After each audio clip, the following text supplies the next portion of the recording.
सियावर रामचंद्र की जय। भक्त तुलसीदास की जय।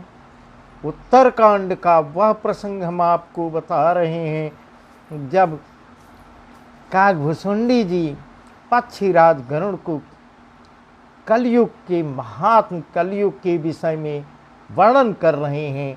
वही प्रसंग हम आपको विस्तार से बता रहे हैं। बहुदाम संवारहि धाम जति, बहुदाम संवारहि धाम जति, विषया हरि लीन न रहि विरति। बहुदाम संवारहि धाम जति, विषया हरि लीन न रहि विरति। तपसी धनवंत दरिद्र गृही, कलि कौतुक तात न जात कही। कुलवंती निकारहि नारी सती, गृहिया नहीं चेरी निबेरी गति। कुलवंती निकारहि नारी सती, गृहिया नहीं चेरी निबेरी गति। सोतमा नहीं मातु पिता तब लो, अब लानन दीख नहीं जब लो। इस प्रकार कह रहे हैं काकभुसुंडी जी। सन्यासी बहुत धन लगाकर घर सजा रहे हैं, सजाते हैं, कलयुग का वर्णन कर रहे हैं। कलयुग में ऐसे ऐसे सन्यासी होंगे, बहुत धन लगाकर घर को सजाएंगे, उनमें वैराग्य नहीं रह जाएगा।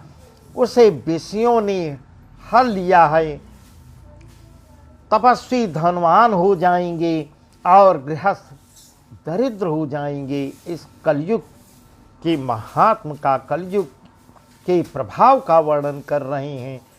हे तात, हे पक्षीराज गरुड़ जी, कलयुग की लीला कुछ कही नहीं जाती। इस प्रकार कह रहे हैं। कुलवती और सती स्त्री को पुरुष घर से निकाल देंगे और अच्छी चाल को छोड़कर घर में दासी को ले आएंगे। नौकरानी दासी को अपने घर में रखेंगे। एक सब कलयुग के प्रभाव को बता रहे हैं। पुत्र अपने माता पिता को तभी तक मानते हैं, मानेंगे जब तक स्त्री का मुंह नहीं देखे। जिस दिन उनका विवाह हो जाएगा, उनकी पत्नी आ जाएंगी, तब वो उसके अनुसार चलने लगेंगे। इस प्रकार ये कलयुग का प्रभाव बता रहे हैं। ससुरारी प्यारी लगे जब ते, ससुरारी प्यारी लगे जब ते, रिपुर कुटुंब भये तब ते। ससुरारी प्यारी लगी जब तेरे पुरुप कुटुंब भई तब ते। पाप परायण धर्म नहीं, करी दंड विडंब प्रजानित ही। धनवंत कुलीन मलिन यपि, द्विज चिन्ह जनेऊ उघार तपी। नहीं मान पुराण न वेदहि जो, हरि सेवक संत सही कलिसो। जब से ससुराल प्यारी लगने लगी, तब से कुटुंबी सतरूप हो जाएंगे। ऐसा कह रहे हैं। ऐसा कलयुग के प्रभाव के कारण होगा। ससुराल जब से हो जाएगी, ससुराल प्यारी लगने लगेगी, घर वालों से घृणा करना शुरू कर देंगे। राजा लोग पाप परायण हो जाएंगे, उनमें धर्म नहीं रह जाएगा। वे प्रजा को नित्य ही बिना अपराध दंड देकर उसकी विडंबना दुर्दशा करेंगे। ऐसा कलयुग के प्रभाव को बता रहे हैं। धनी लोग मलिन नीच जात के होने पर भी कुलीन माने जाएंगे, चाहे वो नीच कुल के ही हों, परंतु अगर उनके पास धन है तो उनकी इज्जत शोहरत होगी। ब्राह्मण का चिन्ह जनेऊ मात्र, केवल जनेऊ उनका रह जाएगा। ब्राह्मण जो है अपने रास्ते से भटक जाएंगे। मांस मदिरा का सेवन शुरू कर देंगे। ऐसा ऐसा वर्णन पक्षीराज को बता रहे हैं। वे नित्य जो वेदों और पुराणों को नहीं मानते, कलयुग में वे ही हरिभक्त और सच्चे संत कहलाएंगे। इस प्रकार कलयुग का वर्णन कर रहे हैं। कवि वृंद उदार दुनी न सुनी, कवि वृंद उदार दुनी न सुनी, गुण दोष ब्रात न कोपी गुनी, कली बारही बार दुकाल परे, बिनु अन्न दुखी सब लोग मरे। इस प्रकार कलयुग का वर्णन कर रहे हैं। कवियों के तो झुंड हो जाएंगे, पर दुनिया में उदार कवियों का आश्रयदाता सुनाई नहीं पड़ेगा। गुण में दोष लगाने वाले बहुत मिल जाएंगे, पर गुणी कोई नहीं दिखेगा। ऐसा ऐसा वर्णन कर रहे हैं। कलयुग में बार बार काल पड़ेंगे, अन्न के बिना सब लोग दुखी होकर मरेंगे। इस प्रकार कलयुग के प्रभाव का वर्णन कर रहे हैं। सुन खगेश कलि कपट हुठ, दम्भ द्वेष पाखंड, सुन खगेश कलि कपट हठ, दम्भ द्वेष पाखंड, मान मह मारादि मद व्यापी रहे ब्रह्मांड, आमस धर्म करहि नर, जप तप व्रत मखदान, देवन बरसहि धरनी, भय न जामहि दान। हे पक्षीराज गरुण जी सुनिए, कलयुग में कपट हठ, दंभ द्वेष पाखंड, मान मोह और काम याद अर्थात काम क्रोध लोभ और मद ब्रह्मांड भर में व्याप्त हो जाएंगे, छा जाएंगे। ऐसा ऐसा सुंदर वचन बता रही हैं। मनुष्य जप तप यज्ञ व्रत और दान आदि धर्म तामसी भाव से करने लगेंगे, पूजा पाठ भी तामसी भाव से करने लगेंगे। ये कलयुग का प्रभाव बता रहे हैं। देवता इंद्र पृथ्वी पर जल नहीं बरसेंगे और बोया हुआ अन्न नहीं उगेगा। ये कलयुग के प्रभाव का वर्णन कर रहे हैं। अबला कच भूषण भूरि क्षुधा, नहीं न दुखी ममता बहुधा, अबला कच भूषण भूरि क्षुधा, नहीं न दुखी ममता बहुधा, सुख चाहि मुड़न धर्म रता, मति थोरी कठोरी न कोमलता, नर पीड़ित रोगन भोग कहीं, अभिमान विरोध या कारण ही, अगु जीवन संबतु पंचदशा, कल पांतन नाश गुमानु सा। स्त्रियों के बाल ही भूषण हैं, ऐसा वर्णन कर रहे हैं कि स्त्रियां, उनके शरीर पर कोई आभूषण नहीं रह जाएगा, उनका केवल बाल ही आभूषण, अर्थात स्त्रियां श्रृंगार नहीं करेंगी और उनको भूख बहुत लगेगी। इस प्रकार कह रहे हैं, वे सदा अतृप्त सी महसूस होंगी। एक कलयुग का प्रभाव बता रहे हैं। वे धनहीन और बहुत प्रकार की ममता होने के कारण दुखी रहेंगी। वे मूर्ख सुख चाहती हैं, पर धर्म में उनका प्रेम ही नहीं रह जाएगा। ऐसा ऐसा वर्णन कर रहे हैं। बुद्धि थोड़ी है और कठोर है, उनमें कोमलता नहीं रह जाएगी, क्षण क्षण में चिड़चिड़ाएंगी, बराबर परिवार वालों से लड़ने की इच्छा रखेंगी। ऐसा ऐसा वर्णन कर रहे हैं। कली काल बिहाल किए मनुजा, कली काल बिहाल किए मनुजा, नहीं मानत क्यों अनुजा तनुजा, कली काल बिहाल किए मनुजा, नहीं मानत क्यों अनुजा तनुजा, नहीं तो सब विचारन शीतलता, सब जाति कुजाति भई मगता, ईर्षा परुषा छर ललुपता, ईर्षा परुषा छर लोलुपता भरी पूरी रही समता बिगता।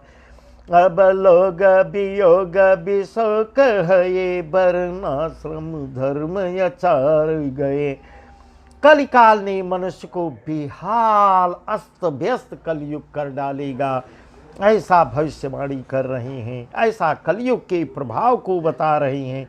कोई बहन बेटी का भी विचार नहीं रखेगा, लोगों में न संतोष रह जाएगा, न विवेक और न शीतलता रह जाएगी। जात कुजात सभी लोग भीख मांगने वाले हो जाएंगे। सबसे आसान कार्य यही हो जाएगा, भीख मांगना, हाथ दूसरे के आगे फैला देना। इस प्रकार कलयुग का प्रभाव बता रहे हैं। ईर्ष्या डाह, कड़वे वचन और लालच भरपूर आदमी लालची हो जाएंगे, समता चली जाएगी, सब लोग वियोग और विशेष शोक से भरे रहेंगे। वर्णाश्रम धर्म की आचरण सब नष्ट हो जाएंगे, धर्म का लोप होता चला जाएगा। ये कलयुग के प्रभाव का वर्णन कर रहे हैं।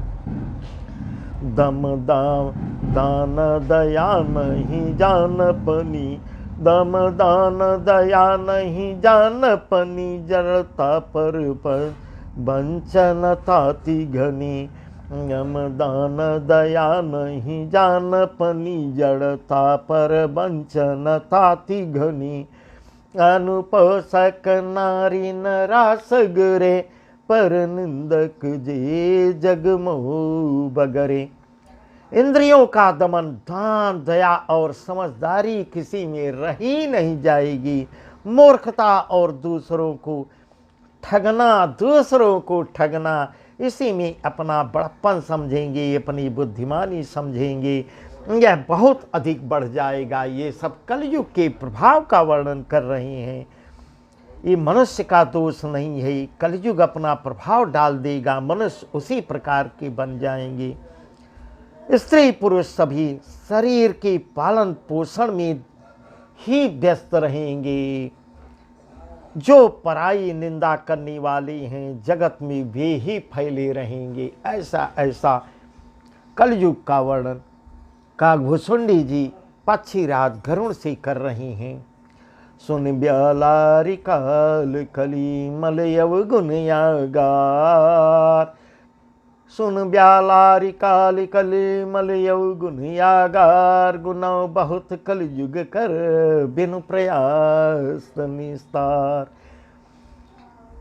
हे सर्पों के शत्रु गरुड़ जी सुनिए, कलिकाल पाप और अवगुणों का घर होगा, और किंतु कलयुग में एक बहुत बड़ा गुण है, उसको भी हम आपको बता देते हैं। अब कलयुग के गुणों की प्रशंसा करेंगे, उसके गुण को बताएंगे, उसमें बिना ही परिश्रम भव बंधन से छुटकारा भी मिल जाएगा। ऐसा काकभुसुंडी जी बता रहे हैं। कृतयुग त्रेता द्वापर पूजा मखियरु जोग, कृतयुग त्रेता द्वापर पूजा मखियरु जोग। जो गति होई सो कली हरि, नाम ते पावहि लोग। सियावर रामचंद्र की जय।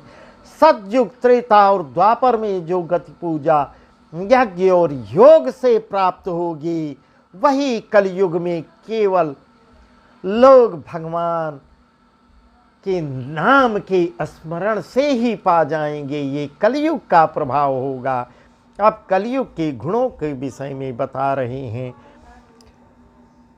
कृतयुग सब जोगे विज्ञानी, कृतयुग सब जोगे विज्ञानी। करी हरि ध्यान तरहि बहु प्राणी। त्रेता विविध यज्ञ नर करही, प्रभु समर्पि कर्म भव तरही। द्वापर करि रघुपत पद पूजा, नर भव तरहि उपायन दूजा। द्वापर करि रघुपति पद पूजा, नर भव तरहि उपायन दूजा।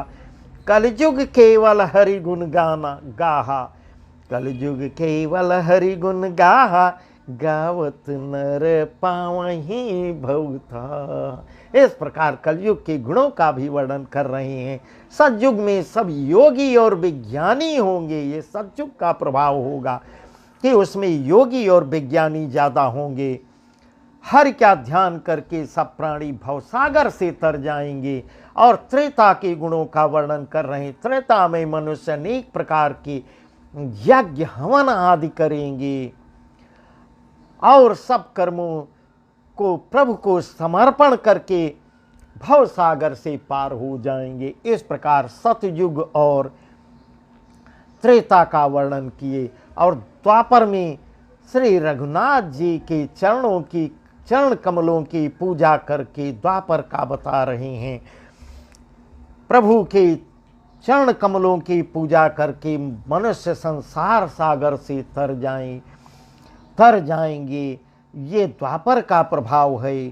केवल अगर इतना मनुष्य कर लेगा तो संसार की भवसागर से पार हो जाएगा। दूसरा कोई उपाय नहीं है।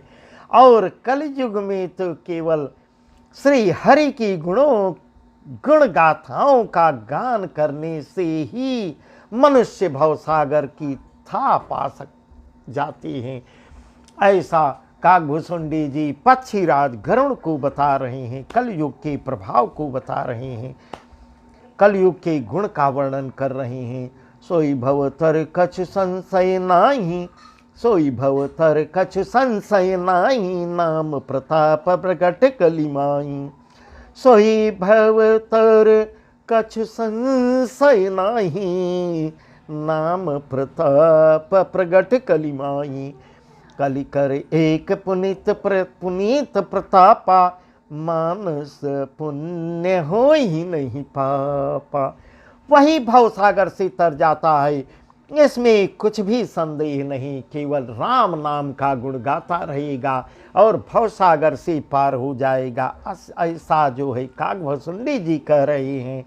नाम का प्रताप कलयुग में प्रत्यक्ष होगा। प्रत्यक्ष है। कलयुग का एक पवित्र प्रताप महिमा है कि मानसिक पुण्य तो होते हैं पर मानसिक पाप नहीं होते। ये कलयुग का प्रभाव भी बता रहे हैं। कलयुग समयुग यान नहीं, कलयुग समयुग यान नहीं, जो नर कर विश्वास, गाय राम गुण गण विमल, भवतर विनय प्रयास, यावर रामचंद्र की जय। यदि मनुष्य विश्वास करके कलयुग के समान दूसरा कोई युग ही नहीं है। इस प्रकार अंत में ये कह रहे हैं काकभूषुंडी जी, कलयुग के समान दूसरा कोई युग ही नहीं है। कलयुग एक प्रकार से बहुत अच्छा युग है। इसमें केवल विश्वास करके मनुष्य इस युग में श्री रामचंद्र जी की निर्मल गुण समूह को गा गा कर मनुष्य बिना परिश्रम के संसार रूपी समुद्र से तर जाता है। इस प्रकार कह रहे हैं। प्रगति चारि पद धर्म के, कलिमहु एक प्रधान। आगे और वर्णन कर रहे हैं। प्रगट चारि पद धर्म के, कलिमहु एक प्रधान, जैन केन विधि दीन्हे, दान करई कल्याण, सियावर रामचंद्र की जय। धर्म के 4 चरण सत्य, दया, तप और दान प्रसिद्ध होते हैं, जिनमें से कलि में केवल एक दान रूपी चरण ही प्रधान होगा। दान जो कलयुग में करेगा, किसी प्रकार से भी दिए जाने का दान कल्याण भी करता है, उससे बहुत बड़ा फल मिलेगा। कलयुग में दान का बहुत बड़ा महात्म बता रहे हैं। इस प्रकार कलयुग के गुणों का अवगुणों का वर्णन कर रहे हैं। बस आज का प्रसंग यहीं तक। आगे का प्रसंग बहुत ही सुंदर है जो हम आपको कल बताएंगे। सियावर रामचंद्र की जय। उमापति महादेव की जय। पवन सुत हनुमान की जय, भक्त तुलसीदास की जय।